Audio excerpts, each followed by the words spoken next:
ஹலோங்க, இதை பாருங்கள். இப்போ வந்து இது மஞ்சள் பூசணிக்காய். இந்த மஞ்சள் பூசணிக்காவை பொடியை அரிஞ்சிட்டேன். எனக்கு வீடியோ எடுக்கிற நேரம் இல்லாதனால இப்படி காட்டிடுறேன். மஞ்சள் பூசணிக்காயை பொடியை அரிஞ்சிட்டு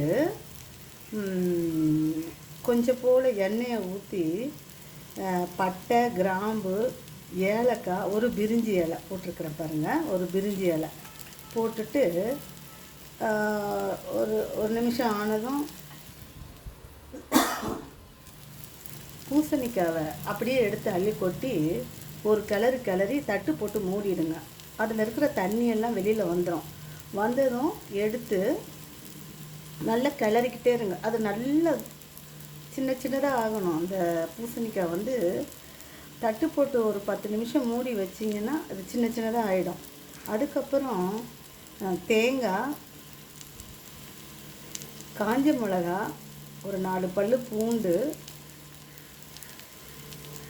இது 4ஐயும் போட்டு நல்லா ஒரு 4 சுற்று மிக்சியில் சுற்றி இதில் கொட்டிடுங்க.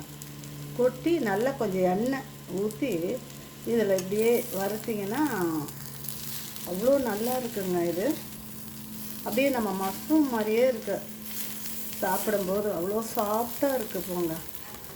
அதனால் இப்படி செஞ்சுக்கோங்க, ரொம்ப நல்லாயிருக்கும். சாப்பிடாதவங்க கூட இந்த மஞ்சள் பூசணிக்கெல்லாம் ரொம்ப பேர் சாப்பிட மாட்டாங்க. டேஸ்ட்டு வேறு மாதிரி இருக்குது, வாய்க்கு பிடிக்கலையேன்னு. இந்த மாதிரி செய்யுங்க, ரொம்ப டேஸ்ட்டாக இருக்குது. நம்ம உருளைக்கிழங்கு வறுவலை விட இது நல்லா இருக்குங்க. இதை நம்ம மஷ்ரூம்லாம் எப்படி நம்ம ஒரு மாதிரி நம்ம வறுப்போம் அப்படியே சுக்காவா, அந்த மாதிரி இருக்குது இது. பாருங்கள், இது நல்லா இருக்குது. இதில் கடைசியாக வந்து தேங்காய், பூண்டு, காஞ்ச மிளகா, இது 3ஐயும் அப்படியே அரைச்சி போட்டுடுங்க. போட்டுட்டு நல்லா இன்னும் கூட சின்னதாக நீங்கள் நறுக்கன்னா கூட நறுக்கிக்கோங்க. ரொம்ப நல்லா இருக்குங்க. இது மாதிரி செய்து பாருங்கள்.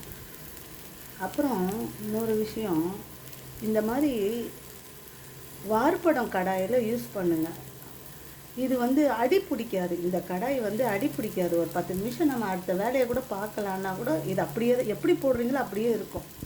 இது விலை கம்மி தாங்க. பாரிஸில் பெரிய கடாய் 520 ரூபாய் ஏதோ பார்த்தேன் நான். இதை நாங்கள் சின்னதாக தான் யூஸ் பண்ணுறோம்.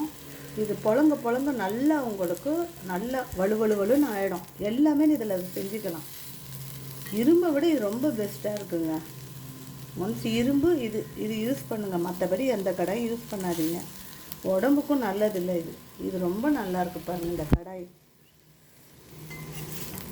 இது பல வருஷமாக வச்சுருக்குறேங்க. இந்த கடாய் வாங்கும்போது ஒரு மாதிரி சொரன்னு இருந்தது. இப்போது நல்லா பொழங்க அப்படியே வலுன்னு இருக்குங்க. அடியே பிடிக்காது இந்த கடாயெல்லாம் யூஸ் பண்ணிங்கன்னா. Okay, thank you.